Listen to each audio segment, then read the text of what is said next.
So in January, this reminds me, in January of 2009, there's a story that a lot of marketers coming from the agency space, we would even talk about this as like an example of things not to do. I think I know where you're going. And a lot of places will utilize this, and marketers will talk about this. But it was Tropicana. So in 2009, Tropicana, which is it's a Pepsi product that really, I don't know when Pepsi bought them out. It wasn't always Pepsi, but at some point they brought them out.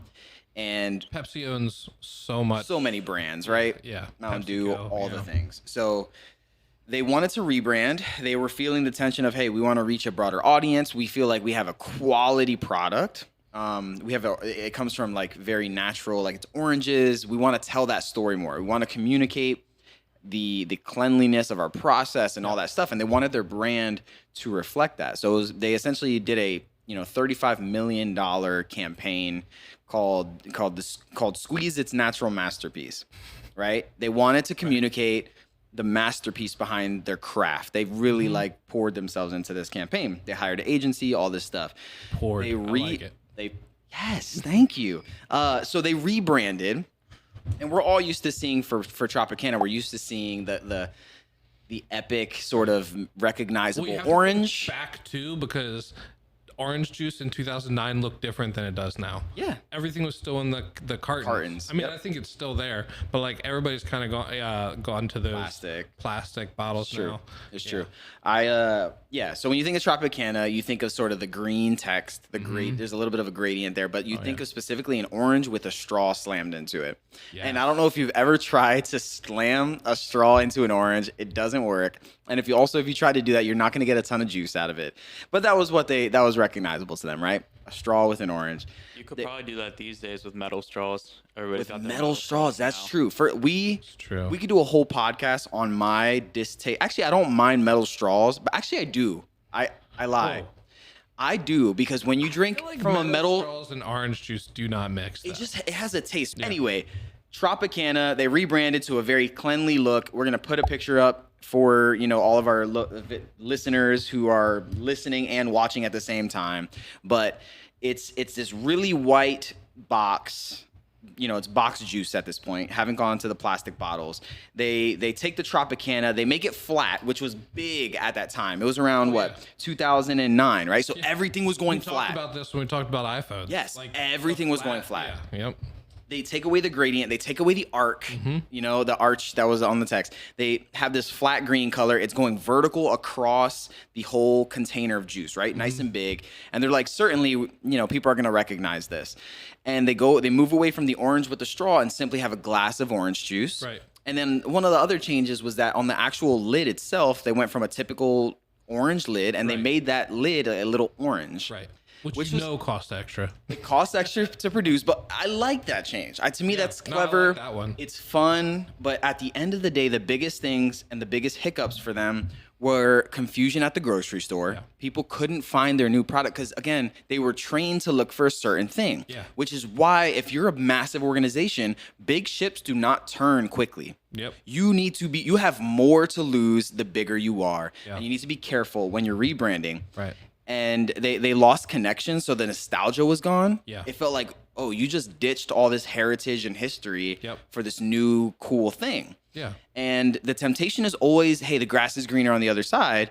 But and the reality is like sometimes you just need to refresh your brand, not redesign it. Yeah, they went too far. They went a little bit too far.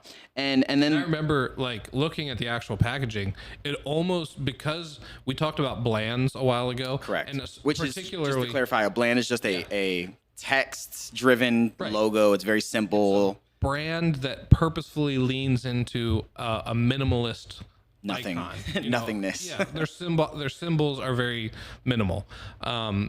And the idea, but the thing that it looked like to me was it almost looked like a white label product, like the store brand orange juice. Yep. Like if it wasn't for the little orange knob, and like some other things, which you might not even see, frankly, it's not like it's a big thing that you're going to catch a lot of contrast on it or anything.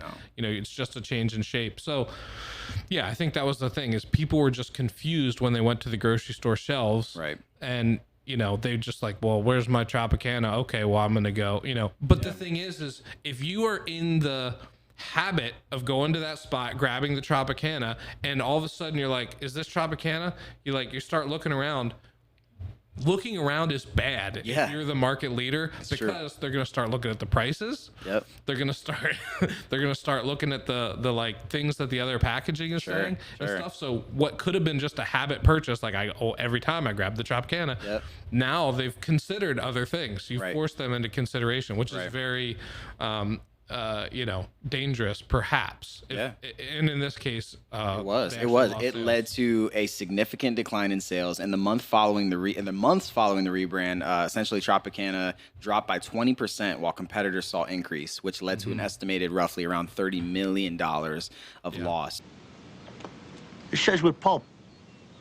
You like it with pulp? Not this much. I like the one that says some pulp.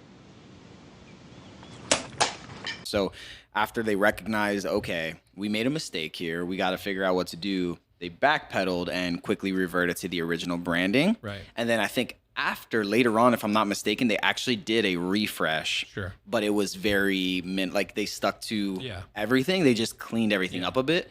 And I've mentioned this agency before, but JKR Global. Okay. Go to jkrglobal.com. It's Jones, Knowles, and Ritchie. Yeah, they're one of the big boys. They're one of the big boys, and they are the best, in my opinion. They are the best to do it with refreshing a logo while keeping its identity. To me, there's no one who comes in comparison. They've refreshed Dunkin' Donuts, Burger King.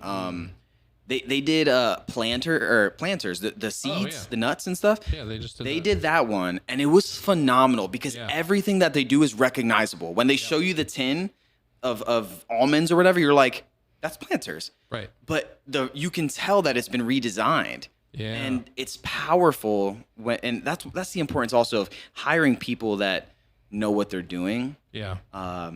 And aren't just trying to change things for the sake of change. A good leader, a good designer doesn't just go into a room and try to change things, because they try to understand the root of the issues, right? A doctor goes in to diagnose a problem, not just put a Band-Aid on it. And, not saying that the agency that did that rebrand for Tropicana was just putting a Band-Aid on it, but they clearly, they were very ambitious and didn't have the discernment to say, hey, let's try to keep some of the beauty that you have here, right? You guys are winning. You guys are succeeding. Our job is to make revisions and refreshments to your brand without taking away from it. And in that case, in 2009, it took a little bit too much away. Interesting. And I think these are the reason that we bring up these more well-known brands. It's because these are things that we all encounter every day. We all know who U-Haul is. We all know who Tropicana is.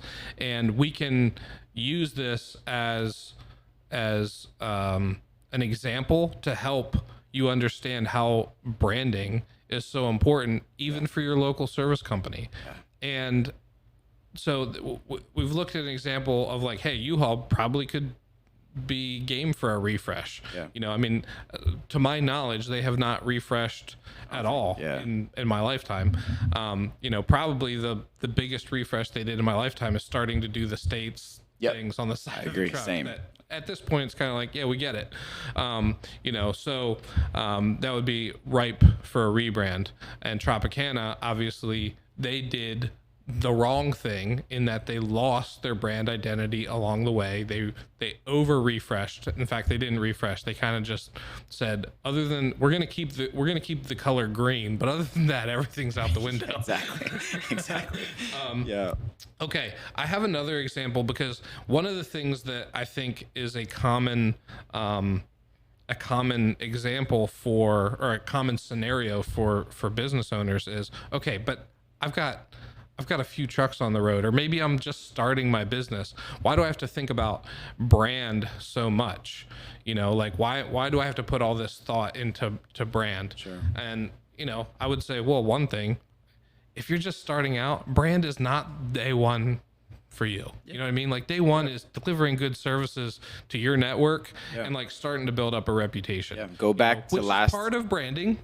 You know, your reputation is part of your brand, but you don't need to establish like dial in. But there comes a point, we talked about this, where you got to grow up and you got to become a brand. You got to adopt a brand mentality. I was just going to say, go back to last week's episode and read those S's. Exactly. And you just might not be at the point where you're ready to for jump sure full into branding. Yeah, exactly. So yeah, we did a whole episode on scaling. We did a whole episode on branding for local businesses, and you can certainly listen to those. If you enjoyed this Brand Nerd podcast clip, be sure to subscribe so you never miss an episode. In the meantime, here are additional videos you might find illuminating.